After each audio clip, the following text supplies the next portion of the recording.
அண்ணா சீரியல்ல என்ன நடக்க போகுதுன்னு பார்க்கலாம். வாங்க வீடியோக்குள்ள போலாம். சண்முகம் இன்னைக்கு தான் என் மகனை கன்வின்ஸ் பண்ணி இன்னைக்கு கடைக்கு போறதுக்கு சம்மதம் சொல்லியிருக்கான்னு சொல்றாங்க வைஜெயந்தி.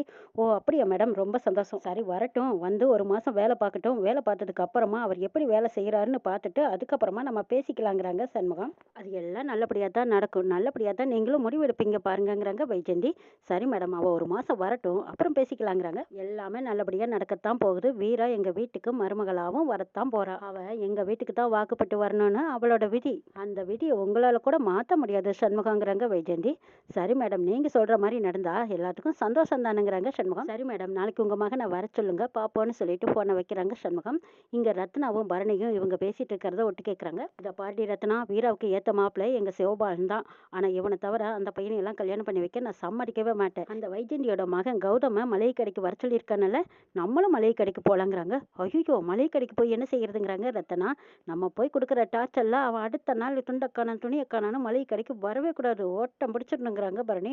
ஐயோ, இந்த விஷயம் அண்ணனுக்கு தெரிஞ்சா என்னடி ஆகுறதுங்கிறாங்க. அவங்க அண்ணனுக்கு தெரிஞ்சா ஒன்னும் ஆகாது, போலாவாங்கிறாங்க பரணி. சண்முகம் போகாதுக்கு முன்னாடியே இவங்க 4 பேரும் கடைக்குள்ள புந்துடுறாங்க. அங்க வெட்டிக்கிளி எல்லா கணக்கு வழக்கைகளையும் ரத்னா கிட்ட காட்டிட்டு இருக்காங்க. ரத்னாவும் பார்த்துட்டு பொருளோட விலை மதிப்பை கேட்டுட்டு இருக்காங்க. கனி அண்ணே, எனக்கு டப்பா ஜூஸ் ஒன்று குடிக்கிறீங்களான்னு கேட்குறாங்க.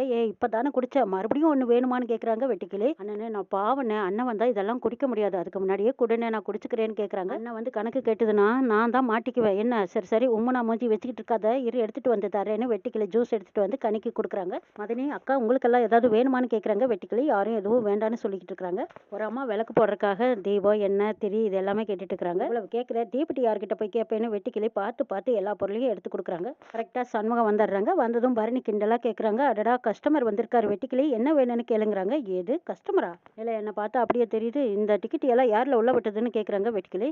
அண்ணே, இன்னைக்கு லீவு, அதனால தான் நான் வந்தேங்கிறாங்க ரத்னா. வீட்டில் இருந்தால் போர் அடிக்குது, அதனால தானே நானும் வியாபாரத்தை பார்க்கலான்னு வந்தேன்னு ரத்னா சொல்லி சமாளிக்கிறாங்க. ஆமாம்மா, எனக்கும் கிளினிக் லீவு, அதனால தான் நான் வந்தேங்கிறாங்க பரணி. அண்ணே, எனக்கு ஸ்கூல் லீவு, அதனால தான் நானும் வந்தேங்கிறாங்க கனி. இல்லை வெட்டிக்கிளி, இப்போ இவ இருக்கிறவங்களெல்லாம் துரத்தி விடுறியா, இல்லை உன்னை நான் அடிச்சு விரட்டுறமான்னு கேட்குறாங்க சண்முகம். அண்ணே, உள்ளே வந்தவங்கள நான் எப்படி வேண்டான்னு விரட்ட முடியும், நான் சொல்ல முடியுமா, சொல்லுங்க பார்க்கலாங்கிறாங்க.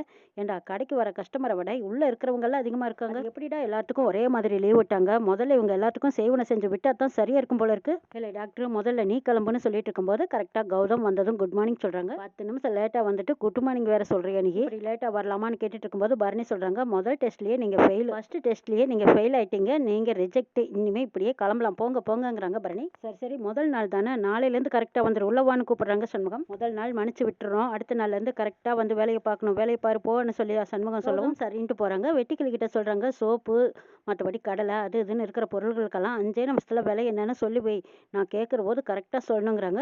ஐயோ, 5 நிமிஷத்துல நான் எப்படி மனப்பாடம் பண்ணி விலைய சொல்லுவேங்கிறாங்க கௌதம். பரவாயில்ல தம்பி, உனக்காவது 5 நிமிஷம் அண்ணன் கொடுத்துருக்காரு, ஆனால் எனக்கு 1 நிமிஷம் தான் கொடுத்தாரு தெரியுமா, உனக்கெல்லாம் 5 நிமிஷமே அதிகம், அதுக்கு தான் பள்ளிக்கூடம் போய் படிச்சிருக்கணுங்கிறது, வா உனக்கு விலையை சொல்லி கொடுக்குறேன்னு வெட்டிக்கிளி கௌதம் கூட்டிட்டு போய் பாடம் நடத்துறாங்க. வெட்டிக்கிளி சொல்ல சொல்ல ஒரு துண்டு பேப்பர் ஒன்று எடுத்து கௌதம் எழுத போறாங்க. ஐயே, இது தப்பு இல்லவா, இங்க பாரு, சொல்ல சொல்ல நீ மனசுல தான் மனப்பாடம் பண்ணி வச்சுக்கணும், இப்படி எல்லாம் எழுதி வைக்க கூடாது. சண்முகம் பார்த்து சொல்றாங்க, இந்த மாதிரி மனப்பாடம் பண்ணி வச்சுக்கணுமே தவிர துண்டு பேப்பர்ல எல்லாம் எழுதாதீங்கிறாங்க. ஒரு கஸ்டமர் வந்து பச்சை சோப்பு கேட்குறாங்க. கௌதம் அதை ஒரு சின்ன சோப்பை எடுத்து கொடுக்குறாங்க. ஏப்பா தம்பி, பெருசா சிறுசான்னு கேட்டு கொடுக்கணும்ப்பா அப்படின்னு வெட்டிக்கிளி அதிகாரம் பண்ணவும் கௌதம் சரி சரின்னு சொல்லி அவங்க சொன்னபடி செய்யறாங்க. சோப்புக்கு விலை 47 ரூபா சொல்றாங்க. எம்ஆர்பி ரேட்டு படி சொல்லக்கூடாது, நம்ம தனியா 44 ரூபா தான் போட்டு கொடுக்கணும்னு சொல்றாங்க.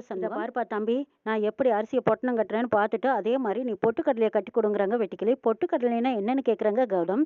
ஏப்பா தம்பி, பொட்டுக்கடலைனா கூட உனக்கு என்னன்னு தெரியாதான்னு இன்னொரு அம்மா கேட்குறாங்க. சண்முகம் கௌதம் கிட்ட கேட்குறாங்க, பொட்டுக்கடலைனா உனக்கு என்னன்னு தெரியாதா, நம்ம ஊர்ல பொட்டுக்கடலைன்னு சொல்லுவாங்க, இதே சென்னைக்கு பக்கத்துல உடச்ச கடலைன்னு சொல்லுவாங்கங்கிறாங்க. அதுக்கப்புறம் கௌதம் புரிஞ்சுக்கிட்டாங்க. ஓ, உடச்ச கடலை சொல்றீங்களா, சரி நான் கட்டிடுறேங்கிறாங்க. அதுக்குள்ள வெட்டிக்கிளி சொல்றாங்க, ஓஹோ, உனக்கு இப்படி எல்லாம் சொன்னா தான் தெரியுமா, போ போ, நான் எனக்கு எப்படி கட்டணும் அதே மாதிரி கட்டுன்னு சொல்லி அதிகாரம் பண்ணும்போது வெட்டிக்கிளியை அலாக்க தூக்கி போட்டு மிதி மிதின்னு மிதிக்கிறாங்க. ஒரு சின்ன கனவு கண்டு பாக்குறாங்க. அதுக்கப்புறம் வெட்டிக்கிளி என்னப்பா யோசனைன்னு கேட்குறாங்க. அது ஒன்றும் இல்லை சார் அப்படின்னு சொல்லவும், போ, நான் சொன்ன மாதிரி பொட்டுக்கடலை முதல்ல அளந்து போட்டு கட்டுங்கிறாங்க. சரிங்கன்னு சொல்லிட்டு கௌதம் போய் பொட்டுக்கடலை போட்டுன்னு கட்டுறாங்க. கௌதம் அளந்து போட்டு அளவா கட்டிக்கிட்டு இருக்கிறாங்க. அதை பார்த்துட்டு இருந்த வெட்டிக்கிளி அதிகாரம் பண்றாங்க, இப்படி எல்லாம் பொட்டுக்கடலையை எண்ணி எண்ணி கட்டப்படாது, வேகமா கட்டி கொடுக்கும், வியாபாரத்துல வேகம் வேணும்னு சொல்றாங்க. உடனே அவசர அவசரமா கடலையே கட்டி கொடுக்குறாங்க. அப்ப கட்டி கையில கொடுக்கும்போது அதை தப்புன்னு கீழே விட்டுறாங்க. கடலை பூரா சிந்திடுது. இதை பார்த்துட்டு இருந்த கனி ரத்னா இவங்க எல்லாரும் ஐயோ கௌதம் ஃபெயிலுங்கிறாங்க. யோ, உனக்கு அறிவே இல்லையா, ஆள் தான் வந்திருக்கிறே தவிர 5 அறிவு கூட உனக்கு இல்லையே, இம்பட்டு பொட்டுக்கடலையை கொட்டிட்டியே, இதனோட விலை என்னன்னு தெரியுமான்னு கேட்குறாங்க வெட்டிக்கிளி. சார், காசு வேணாலும் நான் கொடுத்துட்றேன் சார்ங்கிறாங்க கௌதம். மண்ணாங்கட்டி, உங்களோட காசு யாருக்கு வேணும், போ போ, அடுத்த வேலையை பாருங்கிறாங்க. அப்ப கனி ரத்னா இவங்க எல்லாருமே ஆமா, கௌதம் ஃபெயில் தான்ங்கிறாங்க. இவர் ஃபெயில் ஆயிட்டாரு அப்படின்னு சொல்லவும், முதல் நாள் தானே ஃபெயிலு, மறுபடி பார்த்துக்கலாம் விடுங்க, இதை பற்றி எதுவும் பேசாதீங்கங்கிறாங்க சண்முகம். அண்ணே நீ கல்லாட்ட ஆடுறேனேங்கிறாங்க கனி. ஏய் முதல்ல வீட்டில் போய் வேலையை பாருங்க அப்படின்னு சொல்லி அனுப்பி வைக்கிறாங்க. வெட்டிக்கிளி அவர் செஞ்ச வேலையை நீ திருப்பி செய்யுங்கிறாங்க. ஐயோ இவன் பண்ணின தப்புக்கு நாமெல்லாம் கடலையை அள்ள வேண்டியதா இருக்குன்னு சொல்லி திட்டிக்கிட்டே வெட்டிக்கிளி அந்த கடலையை அள்ளி வைக்கிறாங்க. நமக்கு சரியான கோவம் வருது. அவங்க பாக்கெட்டில் வச்சிருந்துருக்கிற அந்த விருமனோட ஃபோட்டோவை எடுத்து பார்க்குறாங்க. அப்பா உங்களுக்காக தான் எல்லாமே பொறுத்துட்டு இருக்கேன், எனக்கு பொறுமையை கொடுங்கன்னு வேண்டிக்கிட்டு திரும்ப நிற்கிறாங்க. இப்போ சண்முகம் பின்னாடி வந்து அது என்ன ஃபோட்டோன்னு கேட்குறாங்க. அதுவா அப்படின்னு சொல்லி மழுப்புறாங்க. என்ன முருகன் ஃபோட்டோவான்னு கேட்கவும் ஆமான்னு சொல்லிடுறாங்க கௌதம். சரி சரி அதை உள்ள வச்சுட்டு வேலையை பாருங்க. கௌதம் வேலை பார்க்குற மாதிரி திரும்பி வேலையை பார்த்துட்டு இருக்காங்க. இங்கே எசைக்கு அவங்க வீட்டில் புலம்பிக்கிட்டு இருக்காங்க. என்னது சிவபாலன் வீராவை வேண்டான்னு சொல்லிட்டு இருக்கான், ஆனால் வீராவை தான் ஆசைப்பட்டான். இவன் என்ன சொன்னாலும் சரி வீராவை தான் இவனுக்கு கல்யாணம் பண்ணி வைக்க போறேன்னு நினச்சிட்டு இருக்காங்க எசைக்கு. இந்த மாமா வேற குறுக்க வந்து சிவபாலனுக்கு வேறொரு பொண்ணை வேற கட்டி வைக்க போறாராமல்ல. பார்த்துடுவோம், நான் ஒன்றும் தனியால் கிடையாது, இப்போதான் எங்கள் அத்தையும் என் கூட இருக்கு. யார் என்ன சொன்னாலும் சரி சிவபாலனுக்கு வீரா தான், வீராவுக்கு சிவபாலன் தான், இதுக்கு நிச்சயமாக நடக்கத்தான் போகுதுங்கிறாங்க எஸ்கி. ரத்னா ஃபோன்லேருந்து ரிங்கு வருது. ரிங்கு பார்த்ததும் எஸ்கி என்னது அக்கா இந்த நேரத்தில் கூப்பிடுறா அப்படின்னு சொல்லுக்காங்கிறாங்க. அக்கா நான் கனி பேசுகிறேன் அக்கா, ஃபோன்லேருந்து நான் தான்க்கா உங்ககிட்ட பேசலான்னு ஃபோன் பண்ணேங்கிறாங்க. ஏன்னா உனக்கு என்ன வந்துச்சு, நீ என்ன தனியாக என்கிட்ட ஃபோனில் பேசுகிறேன்னு கேட்குறாங்க எஸ்கி. அக்கா நான் உங்ககிட்ட பேச போகிறது ரொம்ப முக்கியமான விஷயம், ஆனால் நான் பேசினேன்னு ரத்னாக்கா கிட்ட சொல்லிடாதக்கா. நீ என்ன விஷயம்னு சொல்லுன்னு எஸ்கி கேட்குறாங்க. அக்கா அந்த கௌதம் இருக்கார்ல போலீஸ்கார மாமாவனை இன்னைக்கு டெஸ்ட் பண்றதுக்காக அண்ணன் கடைக்கு வர சொல்லிருச்சுக்கா. அவரு தான் கடைக்கு வந்திருக்காருன்னு நாங்களும் கடைக்கு போனோமக்காங்கிறாங்க. எது நீங்களா? அப்ப யார் ரெடி போனீங்கன்னு எஸ்கி கேட்குறாங்க. நாங்க 3 பேருமே போயிருந்தோங்கிறாங்க. அடி பாவிகளா, சொல்லியிருந்தா நானும் வந்திருப்பேன் இல்லைங்கிறாங்க எஸ்கி. நான் என்ன செய்யட்டும், மதனியும் அக்காவும் என்ன அவசரமா கூட்டிட்டு போயிட்டாங்க, நானும் போயிட்டேங்கிறாங்க கனி. சரிடி நீ சொல்ல வந்த விஷயத்த சொல்லுன்னு கேட்குறாங்க எஸ்கி. அந்த கௌதம் வந்தார்ல அவர்கிட்ட ஒரு டெஸ்ட் இல்லக்கா, அண்ணன் நிறைய டெஸ்ட் வச்சு அது ஒண்ணுதான் குறைச்சலா, அண்ணனே டெஸ்ட் வச்சா அண்ணனே பாஸ்ன்னு வேற சொல்லியிருக்குமேங்கிறாங்க எஸ்கி. அக்கா அது மட்டும் இல்லக்கா, ஒரு டெஸ்ட்ல கூட அந்த கௌதம் சார் பாஸே ஆகலைங்கிறாங்க கனி. அடியே என்னடி சொல்ற, அப்பா அவர் பெயிலா, அப்ப நம்ம வீரா தப்பிச்சிட்டாலான்னு எஸ்கி சந்தோஷமா கேட்குறாங்க. அக்கா அதுதான் இல்லக்கா, முதல் நாள் ட்ரைனிங், அதனால இந்த டெஸ்ட் கணக்குலயே வராதுன்னா அண்ணன் கல்லாட்ட ஆடிடுச்சுங்கிறாங்க கனி. அண்ணனுக்கு ஏண்டி இப்படி புத்தி வேலை செய்யுதுன்னு கேட்குறாங்க எஸ்கி. அதான்க்கா தெரியல, மதனியும் ரத்னா அக்காவும் சேர்ந்து வெட்டிக்கலையே அந்த கௌதம கண்டபடி ஏச சொன்னாங்க. நான் பேசுனதுக்கு நிச்சயமா கௌதம் சாருக்கு கோவம் வந்திருக்கணும், ஆனா அவர் கோவமே படாம அவ்வளவு திட்டுனதுக்கு திட்ட வாங்கிருச்சுங்கிறாங்க கனி. ஓஹோ கதை அப்படி போகுதாங்கிறாங்க எஸ்கி. ஆமாடி பரணிக்கும் ரத்னாக்காவுக்கும் விவரம் பத்தல, அதனாலதான் அந்த கௌதம துரத்த முடியல. அதெல்லாம் பத்தாது, நான் பாத்துக்கிறேன். அண்ணன் இன்னைக்கு ஃபெயில்னு சொல்லியிருக்கு, நாளைக்கு பாஸ் பண்ணி விட்டுரும், அதனால நீங்க எல்லாம் பேசுறது பத்தாது, நான் கடைக்கு வந்து நேர்ல பேசிக்கிறேன், நீ முதல்ல போன வைங்கிறாங்க எஸ்கி. கனி யோசிச்சு பார்த்துட்டு ஐயோ நாம அக்காவுக்கு கால் பண்ணது தெரிஞ்சா ரத்னாக்கா என்ன கொன்னே போட்டுடும், முதல்ல கால் லிஸ்ட்ல போய் இந்த நம்பரை டெலிட் பண்ணிடலான்னு டெலிட் பண்ணிடுறாங்க. ரத்னா பாத்துக்கிறாங்க. யாருக்கிட்டே ஃபோன் பண்ண, என் போனை வச்சுக்கிட்டு நீ என்ன பண்ணனேன்னு சொல்றாங்க. சொல்லி சமாளிக்கிறாங்க கனி.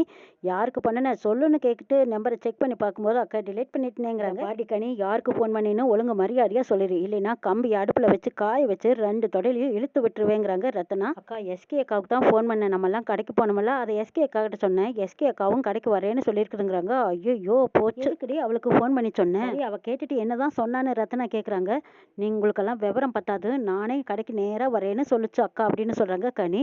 போச்சு, ஒண்ணு வந்து ஆத்திரப்படுவா, இல்லைன்னா அண்ணங்கிட்ட அழுது புலம்பிட்டு போவா, ரெண்டுல ஏதாவது ஒண்ணு கண்டிப்பா நடக்குங்கிறாங்க ரத்னா. திரும்பவும் கடைக்கு போறாங்க. அங்க வெட்டிக்கிளி சொல்றாங்க, அக்கா நீங்க எல்லாரும் வீட்டுக்கு போங்க, அண்ணன் வந்தா என்ன திட்டும்ங்கிறாங்க. ஒன்னும் திட்ட மாட்டான், உனக்கு வேலை போச்சுன்னா கூட நான் உனக்கு தனியா கடை வச்சு தரேங்கிறாங்க பரணி. இப்படி பேசிட்டு இருக்கும்போது பாக்கியமும் எஸ்கியும் அங்க கடைக்கு வராங்க. பாக்கியம் வந்ததும் கடையில இருக்கிற அந்த தம்பியை வெளியே வர சொல்லுங்கிறாங்க. அம்மா இப்ப உனக்கு என்ன ஆச்சுன்னு கேக்குறாங்க பரணி. இத பாருல பரணி, உனக்கு எனக்கும் பேச்சு கிடையாது, ஏலே தம்பி கௌதம் வெளியில வாங்க, கடையில இருக்கிற பையன்னு சொல்றியே நானான்னு கேக்குறாங்க வெட்டிக்கிளி. இல்ல உன் கூட இருக்கானே அந்த தம்பி இங்க வர சொல்லுப்பா, உனக்கு என்ன கிறுக்கா பிடிச்சிருக்கு, எதுக்குப்பா எங்க குடும்பத்துல வந்து விளையாடுற, இதா பாருப்பா எங்க குடும்ப பொண்ணை யாருக்கு கொடுக்கணும் கொடுக்க கூடாதுன்னு நாங்க முடிவு பண்ணிக்கிறோம், நீ முதல்ல இங்க இருந்து கிளம்புப்பாங்கிறாங்க எஸ்கி. எஸ்கி என்னடி இது, ஏண்டி இப்படி ரோட்ல வந்து இப்படி சத்தம் போட்டுட்டு இருக்கிறேன்னு கேக்குறாங்க ரத்னா. நீ கொஞ்சம் பேசாம அமைதியா இருடிங்கிறாங்க பாக்கியம். இதா பாருப்பா இதுக்கு மேல நீ இங்க ஒரு நிமிஷம் கூட இருக்கக்கூடாது, என்ன நினைச்சிட்டு இருக்கிற உன் மனசுல, எங்க அண்ணமாவ வீரா எங்க பையன் சிவபாலனுக்கு தான், அதை எவனாலையும் மாத்த முடியாதுன்னு பாக்கியம் சொல்லிட்டு இருக்காங்க. தம்பி எங்க வீரா உங்களுக்கு கிடையாது, முதல்ல இங்கேருந்து கிளம்புங்கன்னு சொல்கிறாங்க எஸ்கி. ஏண்டி எஸ்கி என்னடி இப்படி ஆயிட்டீங்கன்னு பரணி கேட்குறாங்க.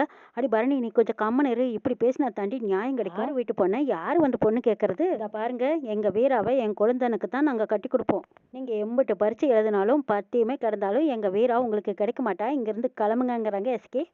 எஸ்கி இவங்க 2 பேரும் அந்த பையனை படாத பாடுபடுத்திட்டு இருக்காங்க, இதில் நீயுமா சேர்ந்துக்கிட்டு வேலை பார்க்கணுங்கிறது அண்ணனோட உத்தரவு எஸ்கி. சாம நீங்கள் 2 பேரும் போயிருங்க, அண்ணன் வந்ததுன்னா சரியான படுகலமாயி போயிரும் பார்த்துக்கோங்க போதுங்கிறாங்க வெட்டுக்கிளி. இல்லை வெட்டுக்கிளி, முதல்ல நீ வாயை மூடு. உங்க அண்ணன் வந்து என்ன செஞ்சு போடுவான் எங்களை தலையை சீவி போடுவானா? உங்க அண்ணனோட உத்தரவு எல்லாம் நீயே வச்சுக்கோ. எங்க கிட்டையெல்லாம் உங்க அண்ணனோட உத்தரவை காட்டினா அவ்வளவுதான், சீவி போடுவேன் சீவின்னு பாக்கியம் மிரட்டுறாங்க. ஐயே என்னடி நடக்குதுங்க அப்படின்னு ரத்னா ஜாடியா பரணி கிட்ட கேக்குறாங்க. கம்மனு ரெடி, என்னதான் நடக்குதுன்னு நாமளே வேடிக்கை பார்க்கலாங்கிறாங்க. பரணியும் கௌதம கூப்பிட்டு சொல்றாங்க, இதை பாருப்பா, நல்ல மாட்டுக்கு ஒரு சூடு, நல்ல மனுஷனுக்கு ஒரு சொல்லு.